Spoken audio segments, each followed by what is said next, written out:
This might be the W patch of all W patches, honestly. Today at approximately 10 a.m. Eastern, SDF released the latest patch, number 78. The patch, slated to be up around noon Eastern, just 2 hours later, ended up having a bunch of bug fixes, but the main focus is a massive amount of balance to Warlock, Druid, Ranger, and Sorcerer. It looks like when SDF got up this morning, he chose Violence against Buffball and Druid. So strap yourselves in. Ranger's Spear proficiency got nerfed from 7 to 5. Purge Shot got buffed to remove all magical buffs and deals an additional 15 true physical damage upon removing them.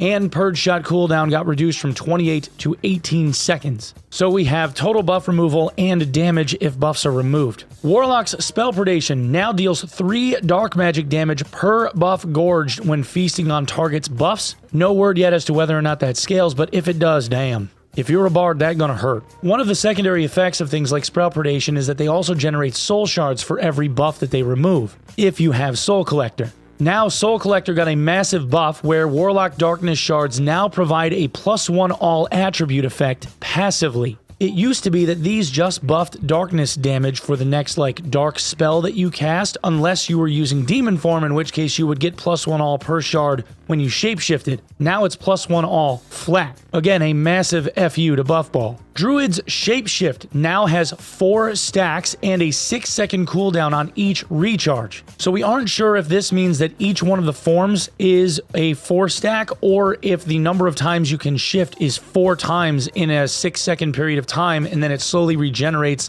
the number of shapeshifts that you get. But with some amount of stacked resourcefulness, let's say it's 30%, that would shave another 2 seconds off of the cooldown, which might not actually make Druid feel so bad. So while this is technically a nerf, it really isn't that bad of one. The base cast time of Druid Shapeshift has been changed from 1 second to 0.5, and their Thorn Barrier width has been changed from 150 to 200 units. So 150 units is about the width of a doorway. This would be a 25% increase in that size, so you guys can kind of visualize it, I'm sure. For Sorcerer, the perk Manifold has had its movement speed penalty removed. This makes Manifold considerably more attractive to run and might end up actually in builds for people now. Sorcerers now also have the ability to remove the combat option from their spell wheels, which gives them the opportunity to be able to bring in another couple of spells for even more spell combinations.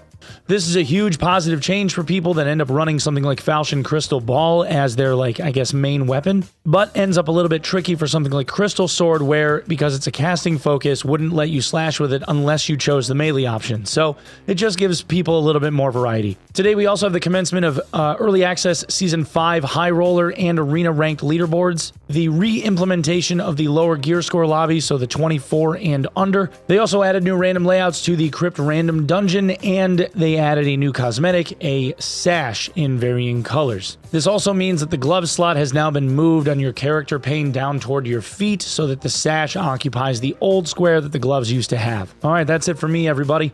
Once again, my name is Onepeg. Please sub the channel here. It really does matter if you end up enjoying the content. Or you can always go check me out over at twitch.tv/Onepeg, where I'm live almost every single day, but not today because I have a really bad cold. My 4-year-old daughter, Zoe the Plague Bringer, has blessed me with yet another virus. So I am going to go rest on the couch, and I will see you guys in the dungeon tomorrow. Thank you for lending me your eyeballs, everybody. We'll see you real soon, okay? Love you all. Peace.